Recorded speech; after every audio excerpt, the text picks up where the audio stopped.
नमस्कार। ये महाभारत कथा पूरी तरह से वेद व्यास महाभारत के ऊपर आधारित है। यदि आप इसका निरंतर श्रवण करते रहना चाहते हैं तो इस चैनल को सब्सक्राइब जरूर कर लें और आगे आने वाले सभी पॉडकास्ट के नोटिफिकेशन के लिए बेल आइकन को भी जरूर से प्रेस कर दें। अब हम सुनेंगे ब्रह्म ज्ञान में उपयोगी मौन, तप आदि के लक्षण तथा गुण दोष का निरूपण। सनत सुजातीय का तीसरा अध्याय। धृतराष्ट्र बोले, विद्वान, ये मौन किसका नाम है? वाणी का संयम और परमात्मा का स्वरूप, इन दोनों में से कौन सा मौन है? यहाँ मौन भाव का वर्णन कीजिए। क्या विद्वान पुरुष मौन के द्वारा मौन रूप परमात्मा को प्राप्त होता है? मुनि, संसार में लोग मौन का आचरण किस प्रकार करते रहते हैं? सनत सुजात ने कहा, राजन, जहाँ मन के सहित वाणी रूप वेद नहीं पहुँच पाते, उस परमात्मा का ही नाम मौन है, इसलिए वही मौन स्वरूप है। वैदिक तथा लौकिक शब्दों का जहाँ से प्रादुर्भाव हुआ है, वे परमेश्वर तन्मयतापूर्वक ध्यान करने से प्रकाश में आते हैं। धृतराष्ट्र बोले, जो ऋग्वेद, यजुर्वेद और सामवेद को जानता है तथा पाप करता है, वो उस पाप से लिप्त होता है या नहीं? सनत सुजात ने कहा, राजन, मैं तुमसे असत्य नहीं कहता। ऋक्, साम अथवा यजुर्वेद कोई भी पाप करने वाले अज्ञानी की उसके पाप कर्म से रक्षा नहीं करते। जो कपट पूर्वक धर्म का आचरण करता है, उसे मिथ्याचारी का वेद पापों से उद्धार नहीं करते। जैसे पंख निकल आने पर पंछी अपना घोंसला छोड़ देते हैं, उसी प्रकार अंतकाल में वेद भी उसका परित्याग कर देते हैं। धृतराष्ट्र बोले, विद्वान, यदि धर्म के बिना वेद रक्षा करने में समर्थ नहीं है, तो वेदवेत्ता ब्राह्मणों के पवित्र होने का प्रलाप चिरकाल से क्यों चला आ रहा है? सनत सुजात ने कहा, महानुभाव, परमात्मा के ही नाम आदि विशेष रूपों में से इस जगत की प्रतीति होती है।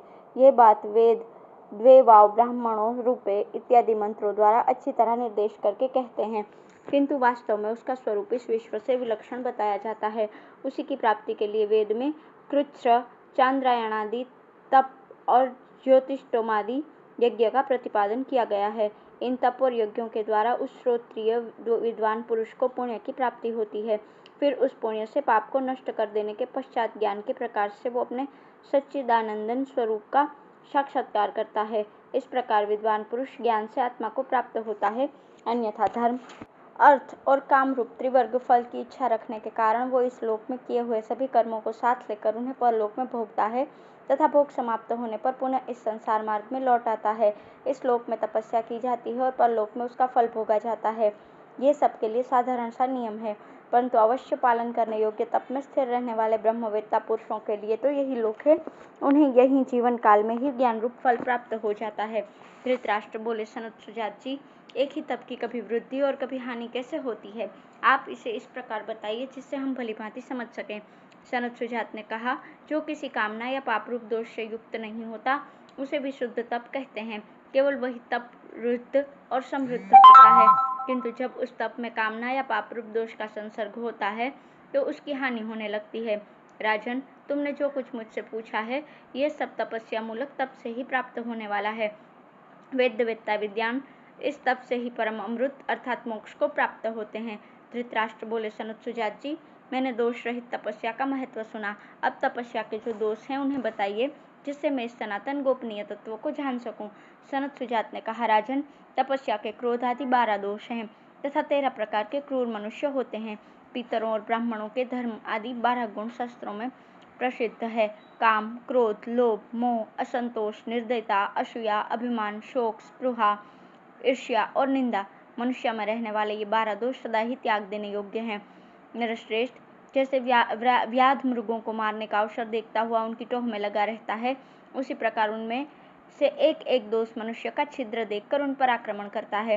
अपनी बहुत बड़ाई करने वाला है, लोलुप, अहंकारी, निरंतर क्रोधी, चंचल और आश्रितों की रक्षा नहीं करने वाले, ये 6 प्रकार के मनुष्य पापी हैं। महान संकट में पड़ने पर भी ये निडर होकर इन पाप कर्मों का आचरण करते हैं।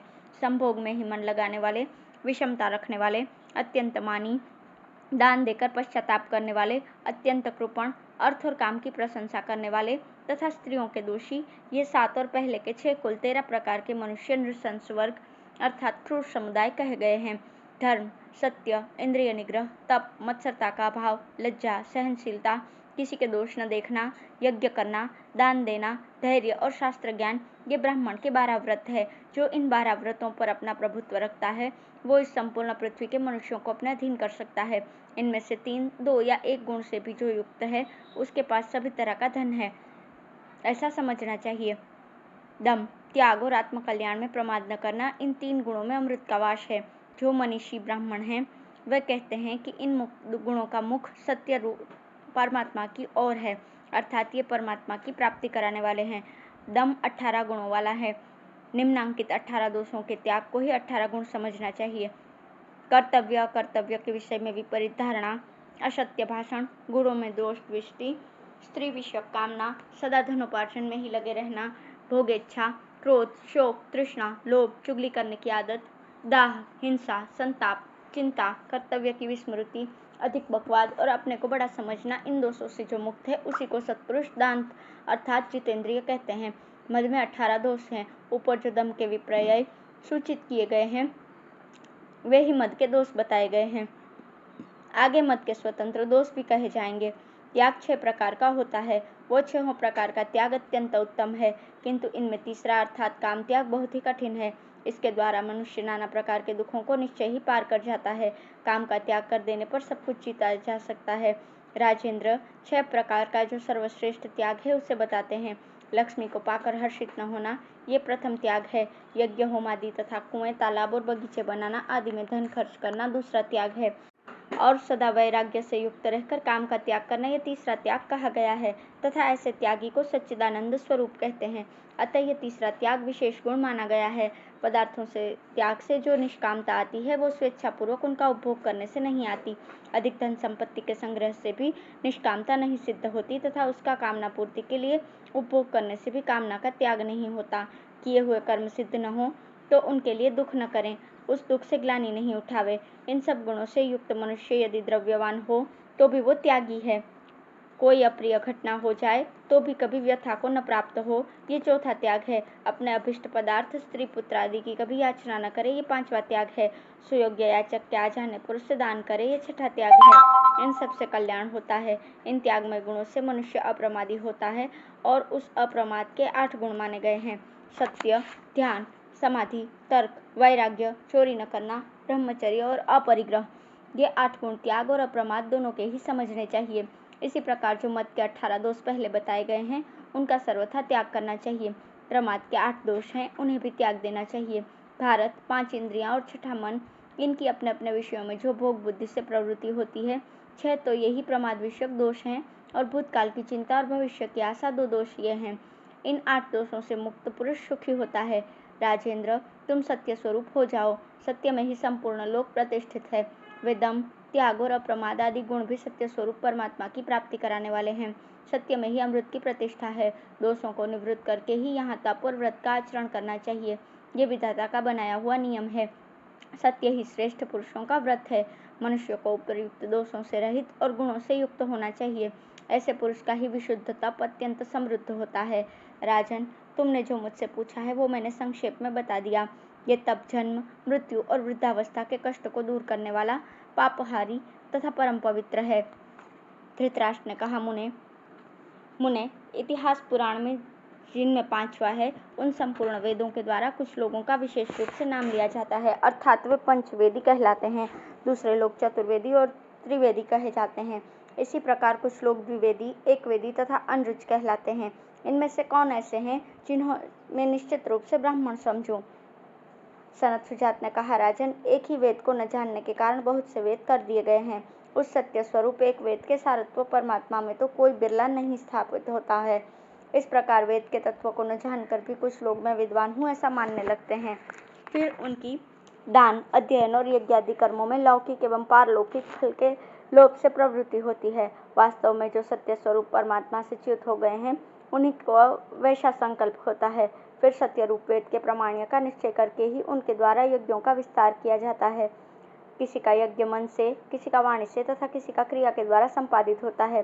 पुरुष संकल्पमय है और वो अपने संकल्प के अनुसार प्राप्त हुए लोगों का अधिष्ठाता होता है, किंतु जब तक संकल्प शांत न हो तब तक दीक्षित व्रत का आचरण अर्थात यज्ञादि कर्म करते रहना चाहिए।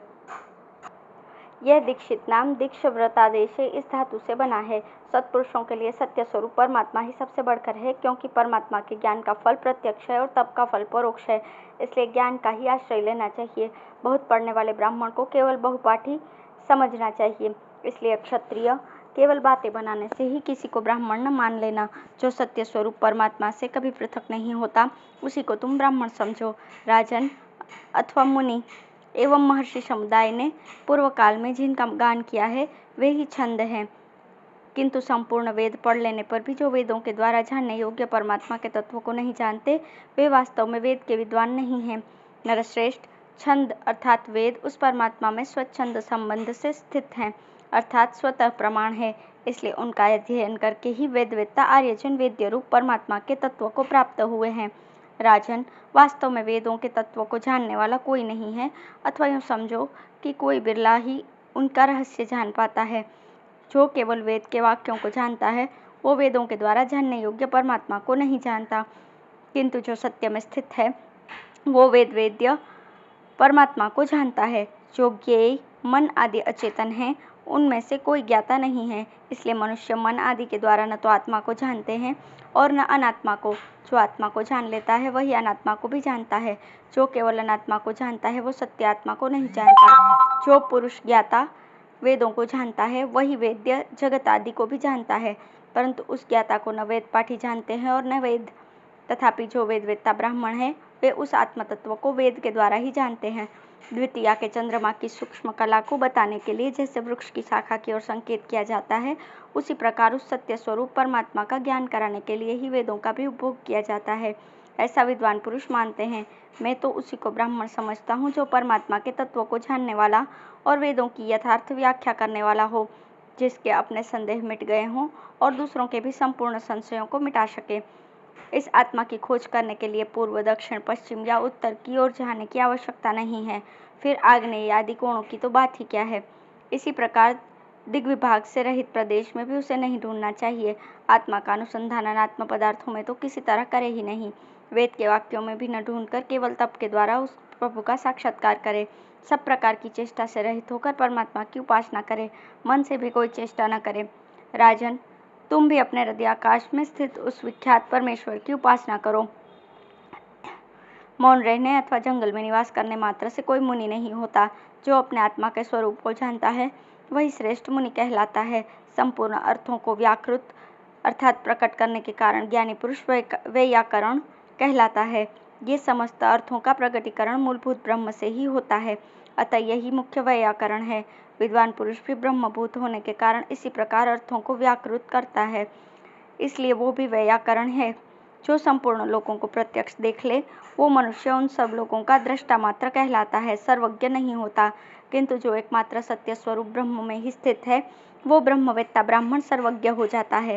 राजन, पूर्वोक्त धर्म आदि में स्थित होने से तथा वेदों का विधिवत अध्ययन करने से भी मनुष्य इसी प्रकार परमात्मा का साक्षात्कार करता है।